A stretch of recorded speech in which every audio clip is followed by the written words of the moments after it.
Hello guys, welcome back to my channel.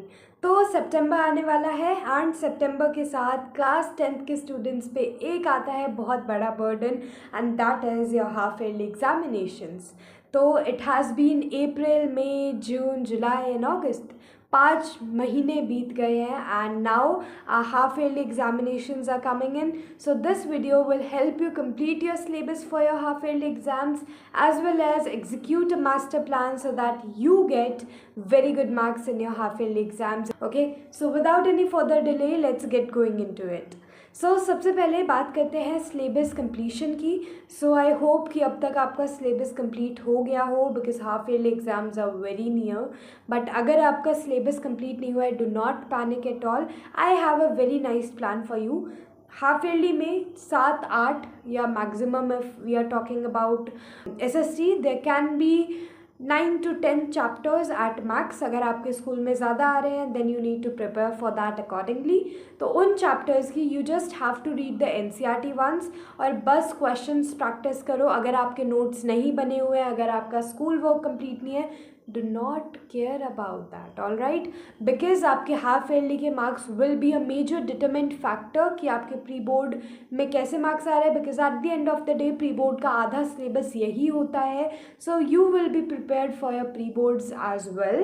And secondly, teachers जो आपको internal assessment के 20 marks देते हैं, this half yearly exam will be a major determinant of that as well. ठीक है, तो अपना सिलेबस कंप्लीट करने के लिए just read the NCERT first and then practice as many questions as you can। और मैथ्स में बात करें, NCERT एक बार लगा लो, बस ज़्यादा बार मत करो NCERT in case of maths only. In case of other subjects you need to master the NCERT first of all right। So now talking about mathematics, maths में एक बार NCERT लगानी है आपको and after that you just move on to your question bank, not to any reference book. RS Agarwal, as I told you in my last video, आपको RS Agarwal लगानी है। But now that exams इतने पास आ चुके हैं, then just do the question bank and also for all the subjects I am telling you, do the sample question papers. आप Google पे जाइए, वहाँ पे टाइप कीजिए half yearly class 10th question paper, a sample paper of any desired subject that you want, वो वहाँ पे आ जाएगा। एंड उसे टाइमर के साथ प्रैक्टिस करो बिकॉज एग्ज़ाम में ये बहुत होता है, स्पेशली इन मैथ्स एग्ज़ाम, कि आपका क्वेश्चन पेपर छूट जाए एंड वो बहुत बुरा होगा बिकॉज दिल को भी बुरा लगेगा कि अगर आपको कोई क्वेश्चन आता होगा एंड वो छूट जाएगा। तो ऑल राइट, तो अपनी स्पीड को थोड़ा सा बढ़ाने की कोशिश करना। And also in case of language subjects such as I had Hindi and English, I would be able to tell for them only। So language subject के cases पे writing skills जो होती हैं, जो English में writing skills आती हैं, and in Hindi you have रचनात्मक लेखन, make sure that you practice for that as well। और बहुत अच्छे से उनकी practice करना है। You have letter and you have a paragraph in English, उनके 4-5 examples make sure that you do every week. रोज़ एक एग्जाम्पल आप करना, ईदर ऑफ पैराग्राफ और either of your letter writing. Okay, and Hindi में भी you have to repeat the same thing because writing skills is a part way you don't know कि ये पार्ट कहाँ से आएगा, but still you can get full marks in it, क्योंकि इसमें कोई सेट कंटेंट नहीं होता है। राइटिंग स्किल में कुछ सही या गलत नहीं होता है एक्सेप्ट योर ग्रामेटिकल एरर्स, क्योंकि इसमें आपको अपनी इमेजिनेशन से लिखना होता है। All right, now talking about factual subjects such as social science and science, then I am telling you बहुत सारे कॉम्पिटेंसी बेस्ड क्वेश्चंस आने वाले हैं in your exams which will be very hard, क्योंकि उसमें दिमाग लगाना पड़ेगा। And I NCERT is very straightforward, बहुत स्ट्रेट फॉरवर्ड क्वेश्चंस उसमें पूछे गए हैं।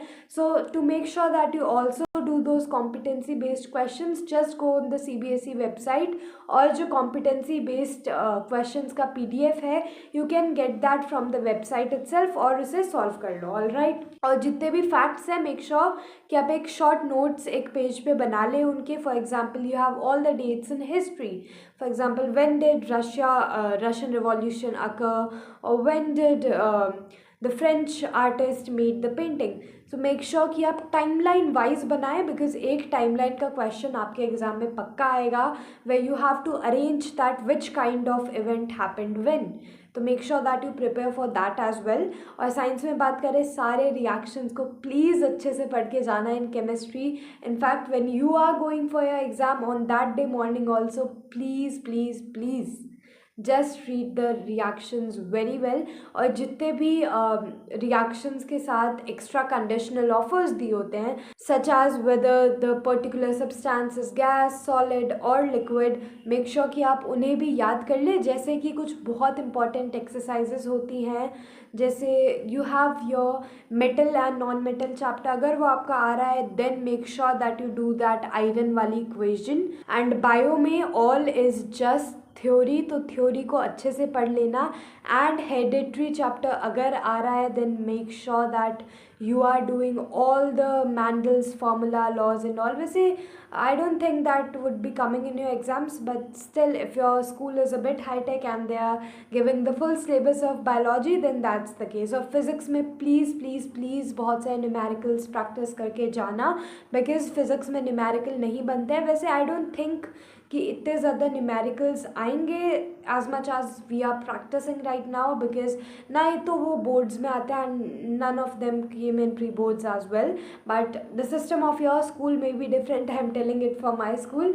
तो मेक श्योर कि आप हर एक चीज़ के लिए प्रिपेयर हों जब आप क्वेश्चन लिख रहे हैं। Now let's talk about some answer presentation tips. तो जब आप अपने एग्जाम हॉल में बैठे हैं, you are writing the answers to specific question, first and foremost thing that you have to do कि लाइंस बना लेना मार्जिन्स पे, अगर मार्जिन पे लाइन नहीं बनी है तो। वैसे I hope your school gives you lined notebooks. After that secondly, please answers को नीटली लिखना। राइटिंग डोंट मैटर, आपकी राइटिंग कितनी ही गंदी हो बिल्कुल उससे फ़र्क नहीं पड़ता है, बस एग्जामिनर को समझ आना चाहिए। You should write neatly, all right, and neatly don't mean beautifully. Secondly, talking about the spaces that you have to leave after every answer, make sure that you leave at least 3 lines after writing any 3 or 4 or 5 mark answer, because क्या पता जब आपने paper कर लिया हो then you remember something that is very logical to that answer और आपको उस आंसर में ऐड करना हो तो आप वो भी कर पाएँ। ओके, एंड डायग्राम्स अगर बना रहे हैं आप, make sure that you label them very well. And colouring पे ज़्यादा ध्यान मत देना, specially I am telling you for विज्ञापन इन हिंदी, अगर विज्ञापन आ रहे हैं आपके टॉपिक में तो, बिकॉज विज्ञापन में कलरिंग के मार्क्स नहीं होते हैं, depends on how beautifully how neatly you have make your विज्ञापन। ओके, एंड अगर कोई साइंस के भी डायग्राम्स हैं, for example you have stomata, make sure that the first priority is always labelling not colouring. All right, ये है एक और चीज़। And secondly, talking about the graphs in maths, make sure कि पहला ग्राफ आप हमेशा पेंसिल से बनाए, एंड ऑल्सो पेंसिल से बना के ग्राफ को नहीं छोड़ना है। Also make sure that you outline that with a pen as well, because pencil मिट जाती है, इट इज़ वेरी कॉमन कि पेंसिल मिट जाए। And if you want any subject specific tips then you can refer to my other videos as well, जिनमें मैंने detail में बताया है that how to cover a syllabus of a particular subject. And more videos will be coming very soon for exam presentation tips. बस अभी के लिए remember that your main focus should be completing your syllabus and revising. Make sure कि आप at least 2 बार हर एक chapter का revision करें before you set in that exam hall. So that's all for today's video. More videos for half yearly will be coming soon, and they will be in shorts form, I guess, because it takes a lot of effort to make long videos, and honestly there's not much content that I can tell you in a long video as compared to what I can tell you in shorts video. So that's all for today. Bye bye, take care.